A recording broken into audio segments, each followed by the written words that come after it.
What's going on, everybody? Welcome back. Today we'll be reading Luke chapter 19. I'm reading from the NLT, the New Living Translation. Without further ado, let's go ahead and dive in. Luke chapter 19. Jesus and Zacchaeus. Jesus entered Jericho and made his way through the town. There was a man there named Zacchaeus. He was one of the most influential Jews in the Roman tax collecting business, and he had become very rich. He tried to get a look at Jesus, but he was too short to see over the crowds. So he ran ahead and climbed a sycamore tree beside the road, so he could watch from there. When Jesus came by, he looked up at Zacchaeus and called him by name. "Zacchaeus," he said, "quick, come down, for I must be guest in your home today." Zacchaeus quickly climbed down and took Jesus to his house in great excitement and joy. But the crowds were displeased. "He has gone to be a guest of a notorious sinner," they grumbled. Meanwhile, Zacchaeus stood there and said to the Lord, "I will give half my wealth to the poor, Lord, and if I have overcharged people on their taxes, I will give them back 4 times as much." Jesus responded, "Salvation has come to this home today, for this man has shown himself to be a son of Abraham, and I, the Son of Man, have come to seek and save those like him who are lost." Story of the 10 servants. The crowd was listening to everything Jesus said, and because he was nearing Jerusalem, he told a story to correct the impression that the kingdom of God would begin right away. He said, "A nobleman was called away to a distant empire to be crowned king and then return. Before he left, he called together 10 servants and gave them 10 pounds of silver to invest for him while he was gone. But the people hated him and sent a delegation after him to say they did not want him to be the king. When he returned, the king called on the servants to whom he had given the money. He wanted to find out what they had done with the money and what their profits were. The first servant reported a tremendous gain, 10 times as much as the original amount. 'Well done,' the king exclaimed. 'You're a trustworthy servant. You have been faithful with the little I entrusted you, so you will be governor of 10 cities as your reward.' The next servant also reported a good gain, 5 times the original amount. 'Well done,' the king said. 'You can be a governor of 5 cities.' But the third servant brought back only the original amount of money and said, 'I hid it and kept it safe. I was afraid because you're a hard man to deal with, taking what isn't yours and harvesting crops you didn't plant.' 'You wicked servant,' the king roared. 'Hard am I? If you knew so much about me and how tough I am, why didn't you deposit the money into the bank so I could at least get some interest on it?' Then turning to the other servants standing nearby, the king ordered, 'Take the money from this servant and give it to the one who earned the most.' 'But master,' they said, 'the servant has enough already.'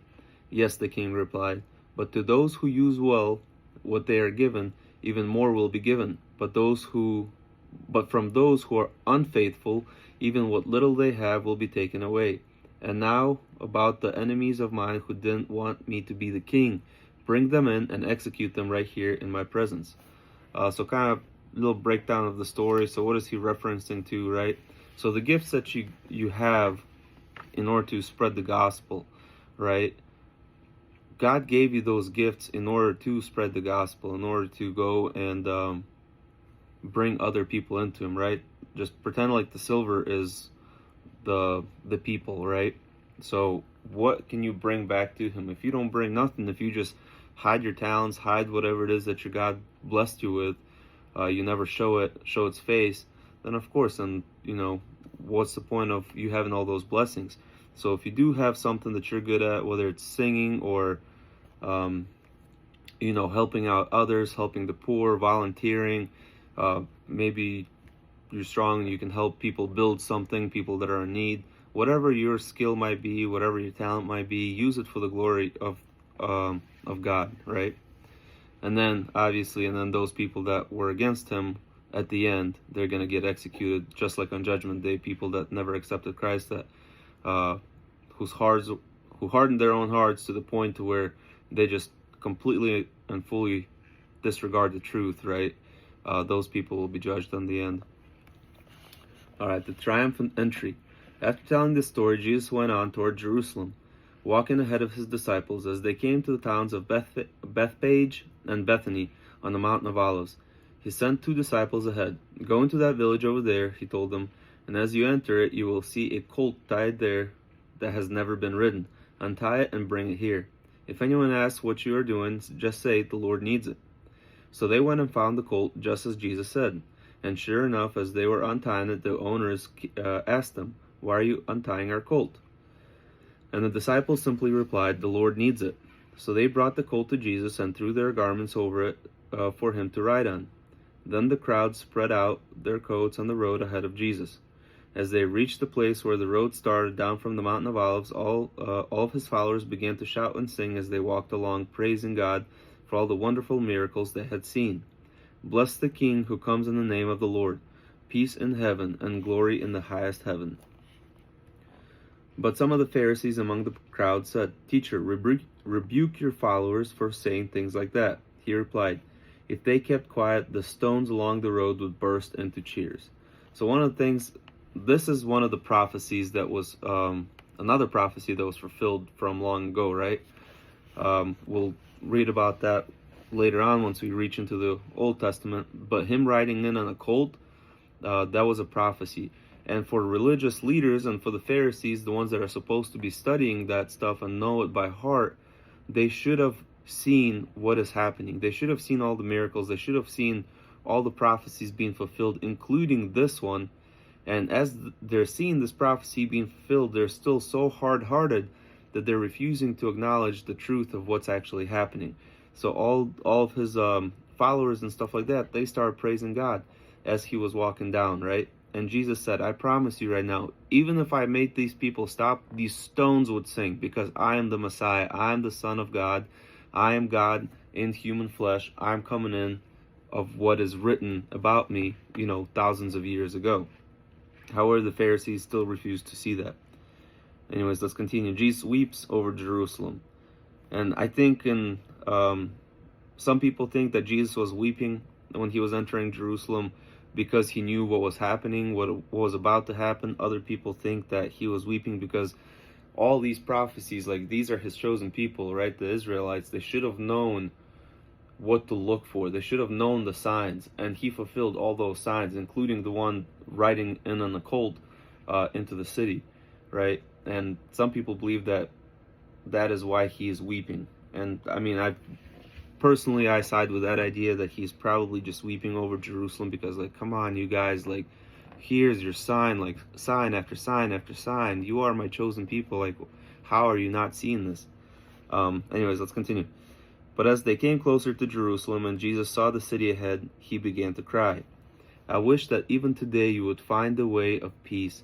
But now it is too late, and peace is hidden from you. Before long your enemies will build ramparts against your walls and encircle and close in on you.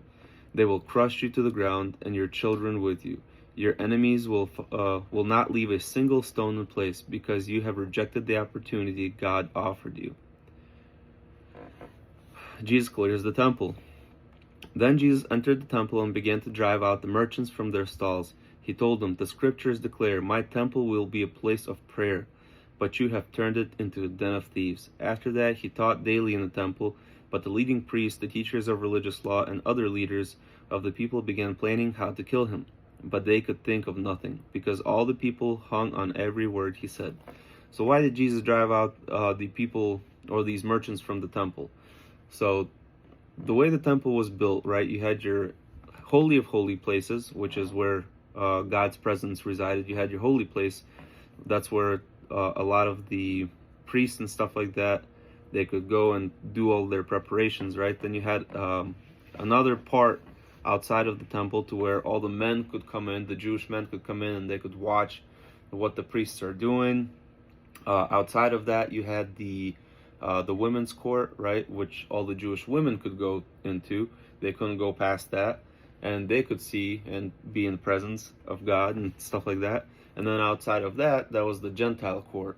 So all the people, pretty much all the Gentiles, anybody that was not Jewish, they were allowed to be there, and they're allowed to pray and things of that nature. So that's where the stalls were all set up. So the reason why the stalls were set up over there is because a lot of the people would travel from far distances, so they couldn't bring sacrifices with them because they have to travel for many days or weeks or whatever for different celebrations to come to the temple.